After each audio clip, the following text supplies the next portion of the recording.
بسم اللہ الرحمن الرحیم۔ السلام علیکم۔ ایک ہی دن ایک ہی وقت میں دو مقدمات سے بریت کی خبر۔ تحریک انصاف کے بانی چیئرمین سابق وزیر اعظم عمران خان کو دو مقدمات سے بری کر دیا گیا ہے۔ یہ مقدمات ہیں جناب جلاؤ گھراؤ کے، توڑ پھوڑ کے، اور ان سے بری ہونے کا مطلب یہ ہے کہ کوئی جرم ثابت ہی نہیں ہو سکا، یعنی عمران خان کا اس میں کوئی قصور نہیں تھا، کوئی لینا دینا نہیں تھا، اور جو الزام تھے وہ جھوٹے تھے، وہ غلط تھے۔ اب اس میں کیا کہا گیا، وکیل صاحب کی جانب سے فیصلہ کس طرح سے سنایا گیا، اس میں ایک اور بھی درخواست تھی کہ عمران خان صاحب کو پیش کیا جائے، یعنی خود وکیل عمران خان صاحب کا وکیل کہہ رہا ہے کہ جی ان کو عدالت بلایا جائے، لیکن جج نے کہا کہ یہ نہیں ہو سکتا، کیونکہ آپ سب جانتے ہیں کہ عمران خان کو جیل سے باہر لانا یہ تو افورڈ ہی نہیں کیا جا سکتا، کیونکہ ان کی کوئی تصویر، کوئی ویڈیو آ گئی تو آپ سوچئے کیا ماحول بن جائے گا۔ جس نے جانا ہے، جس جج نے جانا ہے، جس کسی نے بھی جانا ہے تو عدالت جیل میں ہی جائے گی، جیل سے ملزم کو، عمران خان کو باہر نہیں لایا جائے گا، عدالت ہی جا سکتی ہے۔ تو لہٰذا جناب وہ درخواست تو مسترد ہوئی، لیکن دو کیسوں سے عمران خان صاحب کو بری کر دیا گیا۔ اب پاکستان کی ہسٹری میں ایسی مثال ملتی نہیں ہے، شاید دنیا میں بھی مشکل ہوگا کہ 180 سے لے کر 200 کے قریب مقدمات کسی پولیٹیکل لیڈر پر بنائے جائیں، جو سابق پرائم منسٹر بھی ہو، اپنی جماعت کا لیڈر بھی ہو، اس کی ایک پولیٹیکل سٹرگل ہو، اور اس سے پہلے بھی پوری دنیا اس کو جانتی ہو، اس کا ایک سپورٹس مین کا بیک گراؤنڈ ہو، پھر اس کے بعد جناب فلاحی کاموں کا ہو، یہ ساری دنیا کے سامنے اس کی ساری زندگی ہو، اس پر پھر جناب یہ کہ جی جیسی وہ سیاست میں آئے اور بلکہ پرائم منسٹر شپ سے اس کو ہٹایا جائے، اس کے بعد جناب وہ مقدمات کی ایسی ایک منڈی لگے، درجنوں مقدمات جناب دنوں میں درج ہو رہے ہیں۔ اب 8 فروری کے بعد لگتا ہے کہ ماحول بالکل بدل گیا ہے، بالکل بدل چکا ہے، اور اس کے بعد آپ دیکھیے کہ ایسا بھی ہوا کہ ایک ایک دن میں 12 ضمانتیں بھی عمران خان صاحب کو ملی ہیں، کیسز میں 12 ضمانتیں۔ اب ظاہر ہے کہ یہ ایک بات سب پر واضح ہو چکی ہے کہ جھوٹے بے بنیاد مقدمات اس طرح سے بنائے گئے ہیں کہ وہ ایک کے بعد ایک فارغ ہو رہا ہے۔ تو یہ صرف پریشر کے لیے تھے، یہ اس لیے تھے کہ جی اگر کسی سے مقدمے سے ان کو کوئی ریلیف ملتا ہے تو دوسرے مقدمے میں گرفتار کر لیں، لیکن یہ ایک مذاق بن گیا۔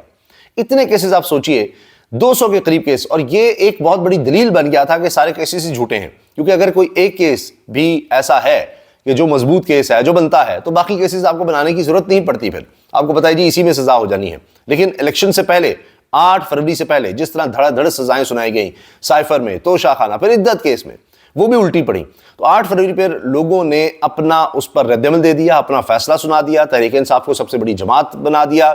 اور سب سے پاپولر جماعت بنا دیا۔ پھر ایک نیا دور شروع ہوا جو اب تک جاری ہے کہ اچھا اب یہ تو جناب جیت گئے ہیں، تو اب ان کی جیت کو کیسے کم کیا جا سکتا ہے، اس کو کس طرح سے توڑا جا سکتا ہے۔ تو پھر ایک سیٹ اپ بنایا گیا، اور اس کی وجہ سے آپ دیکھ لیجئے جو ایک مصنوعی سیٹ اپ بنایا گیا ہے، جعلی سیٹ اپ بنایا گیا ہے، اس کی وجہ سے معاملات نہیں سمجھ رہے، نہ استحکام آ رہا ہے، نہ معیشت بہتر ہو رہی ہے، کچھ بھی ٹھیک نہیں ہو رہا، حتیٰ کہ معاملات جو ہیں وہ خراب سے خراب تر ہوتے چلے جا رہے ہیں۔ اس لیے اب یہ کہا جا رہا ہے کہ جی جو سب سے پاپولر لیڈر ہو، آپ اس کو پابند سلاسل رکھ کر، اس کے خلاف اس طرح کے مقدمات بنا کر آپ جو مرضی کر لیں، ملک میں استحکام نہیں آ سکتا۔ اب آپ یہ دیکھیں تحریک انصاف کی طرف سے ایک اور قدم اٹھا لیا گیا ہے کہ 30 مارچ کو جلسے کا اعلان کر دیا گیا ہے، اور یہ آغاز ہے ایک طرح سے احتجاجی تحریک کا، جس کو پھر پورے ملک میں پھیلا دیا جائے گا۔ ابھی اسلام آباد میں اجازت مانگی گئی ہے، اور حال یہ ہے کہ باقی تو کوئی بھی آ جائے، تحریک انصاف کے علاوہ کسی کو اجازت نہیں ہے، یعنی کوئی بھی آ جائے، ساروں کو اجازت ہے سوائے تحریک انصاف کے۔ تحریک انصاف کے علاوہ کوئی بھی آ جائے جو مرضی کرتا رہے، لیکن تحریک انصاف نہیں آ سکتی، اور اس حتیٰ کہ ان کے لوگ تو عدالتوں میں بھی نہیں جا سکتے، ان کو پھر روکا جاتا ہے جی M N A M P As ہوں نہ جائیں، نون لیبر آ کر جو مرضی ہلڑ بازی کرتے رہے۔ اب ان کو عدالت جانا پڑ گیا ہے، تحریک انصاف کو عدالت سے رجوع کرنا پڑے گا، جی ہم 30 مارچ کو جلسہ کرنا چاہتے ہیں، ہمیں اس کی اجازت دی جائے۔ اس کے علاوہ جناب سڑکیں نہ بند کی جائیں، انتظامیہ کو کہا جائے ہماری پکڑ دھکڑ نہ کریں، پکڑے نہ لوگوں کو۔ تو اب یہ تو حال ہو گیا کہ جی آئین اور قانون میں اجازت ہے، لیکن آپ کو عدالت جانا پڑے گا کوئی بھی ریلیف لینا ہے۔ تو اس سے تحریک انصاف کو اور مقبول بنایا جا رہا ہے اور مضبوط بنایا جا رہا ہے۔ آپس کے اختلافات والے جو معاملات تھے اس میں بھی اب یہ فیصلہ ہو گیا کہ کور کمیٹی کے جو فیصلے ہیں انہی پر عمل ہوگا، اور اس سے پہلے کوئی اس طرح کی سٹیٹمنٹ نہیں دی جائے گی، اور اس طرح سے اختلاف نہیں ہوگا، یعنی فیصلہ وہی ہوگا جو کور کمیٹی کا ہوگا۔ باقی یہ بات ہے کہ جی ہر ایک کو اپنی بات کرنے کا حق حاصل ہے۔ اب تو یہ کہنے لگ گئے سب ایک دوسرے کے حوالے سے، چاہے لطیف کوسا ہیں، چاہے بیرسٹر گوہر علی ہیں یا شیر افضل مروت، کہ جی اس نے بیان دیا، اس نے بیان دیا، کہتے ہیں ان کی ذاتی رائے ہے، اور وہ ہمارے لیڈرز میں سے ہیں، یعنی رہنماؤں میں سے ہیں، ہماری پارٹی کا حصہ ہیں، ان کی اپنی ایک رائے ہے، وہ مختلف ہو سکتی ہے، لیکن جو فیصلہ کور کمیٹی کرے گی ہوگا وہی فیصلہ۔ یہ بھی اب بات کی جا رہی ہے۔ جہاں تک عمران خان صاحب کے کیسز کا سوال ہے تو آپ دیکھ لیجئے سائفر کیس کا کیا معاملہ بن رہا ہے۔ سپریم کورٹ میں پہلے ہی یہ معاملہ چلا گیا۔ عدت کیس کا آپ نے دیکھ لیا کیا حال ہوا، اس میں جو ایک الزام تھا کہ جی وہ ناجائز تعلقات کا، وہ تو پہلے ہی ختم ہو گیا اور اس کے بعد پھر وہ عدت میں سزا دے دی گئی۔ اسی طرح توشہ خانہ کا ہے، باقی سب کو جناب استثناء مل رہے ہیں۔ اب آپ یہ دیکھیں کہ آصف علی زرداری صاحب کے خلاف جو کیسز تھے اس میں کہا جا رہا ہے کہ جی زرداری صاحب اب صدر بن گئے ہیں تو ان کو استثناء مل گیا ہے، اب ان کے خلاف کوئی کیس چل ہی نہیں سکتا، تو کہانی ختم۔ اور اب ان کے خلاف تو آپ کیس چھوڑ دیں، ہاں عمران خان صاحب کے خلاف آپ کیس چلاتے رہیں۔ اس میں بڑی دلچسپ بات یہ ہے کہ وکلاء اب بھی یہ کہہ رہے ہیں کہ جی عمران خان صاحب عید سے پہلے پہلے رہا ہو جائیں گے۔ اب کوشش تو دوسری طرف یہی ہوگی کہ سوال ہی پیدا نہیں ہوتا ان کو کسی طرح سے رہائی مل سکے، کیونکہ رہائی ہوئی تو حکومت کا کیا بنے گا۔ حکومت لی ہی اس شرط پر گئی ہے، اور پہلے بھی جب لندن پلان بنا تھا تو اس وقت بھی کہا جاتا تھا کہ جی اب یہ رجیم چینج ہو رہا ہے تو عمران خان کو آپ نے سنبھالنا ہے، اور جب ہم آ جائیں گے تو تبھی چل سکیں گے جب یہ عمران خان نہ ہو۔ تو پھر آپ نے دیکھا گھر پہ ریڈ ہوتی تھی، پھر مقدمات، پھر عدالت پہ پیشیاں، لیکن اس سے پہلے عمران خان صاحب جو ہیں وہ اتنے جلسے کر چکے تھے، اتنے ریکارڈ جلسے کر چکے تھے اتنی بڑی تعداد میں کہ ان کی کیمپین ہو چکی تھی۔ یہ ان کا خود کہنا تھا کہ جی ہماری تو کیمپین ہو چکی ہے، اور وہی آپ نے 8 فروری کو دیکھا۔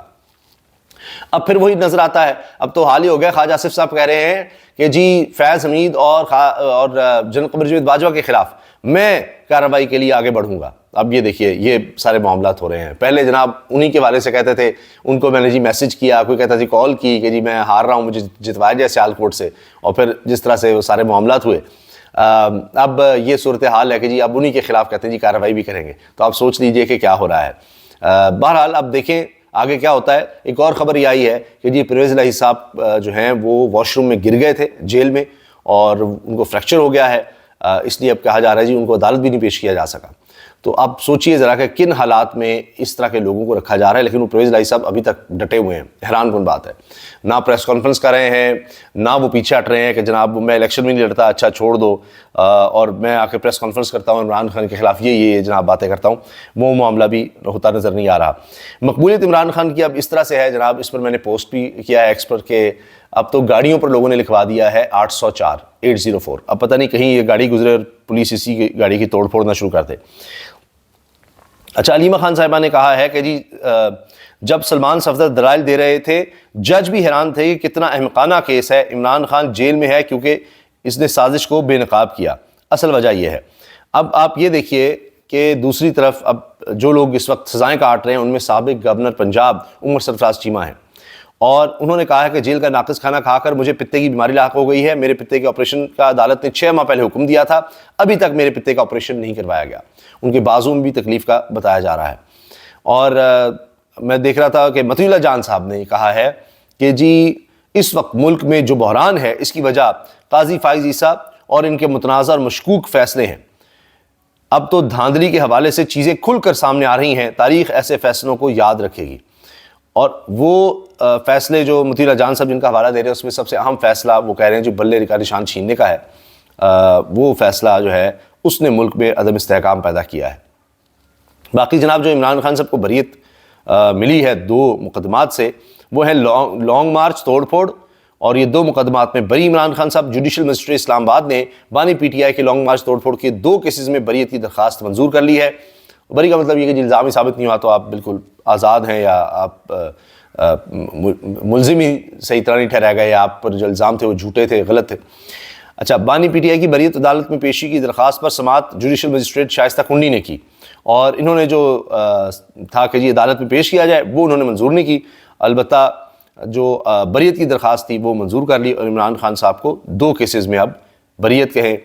مل گئی ہے۔ یعنی ان کیسز میں تو اب آگے فردر کچھ نہیں ہو سکتا، ان میں نہ عمران خان صاحب کی گرفتاری ہو سکتی ہے، نہ کچھ اور معاملہ ہو سکتا ہے۔ اب کیا جیل میں عمران خان صاحب بیٹھے ہیں تو کوئی اور کیس باہر بیٹھے ہوئے بنایا جائے گا؟ یہ ہو جاتا ہے، یہاں تو ایم پی اوز بھی ایسے ہی لگتے ہیں نا۔ لیکن جو کیسز میجر کیسز ہیں جن میں ان کو سزا ہو چکی ہے، ان میں اب آپ دیکھ رہے ہیں سائفر کیس ہے، توشہ خانہ عدت کا، اور یہ تمام لوگ اس پر متفق ہیں، حتیٰ کہ جو ان کے مخالفین بھی تھے وہ کہتے ہیں جس طرح سے کیس جیل میں چلائے گئے جس تیزی سے، تو یہ اڑ جائیں گے، یہ فارغ ہو جائیں گے، کیونکہ اتنا آپ نہیں کر سکتے، کوئی اور کیس آپ کو بنانے پڑیں گے، کیونکہ ان کیسز میں جان نہیں کہ عمران خان کو زیادہ عرصہ آپ اندر رکھ سکیں، کوئی اور کیسز بنائیں تو بنائیں۔ اللہ حافظ۔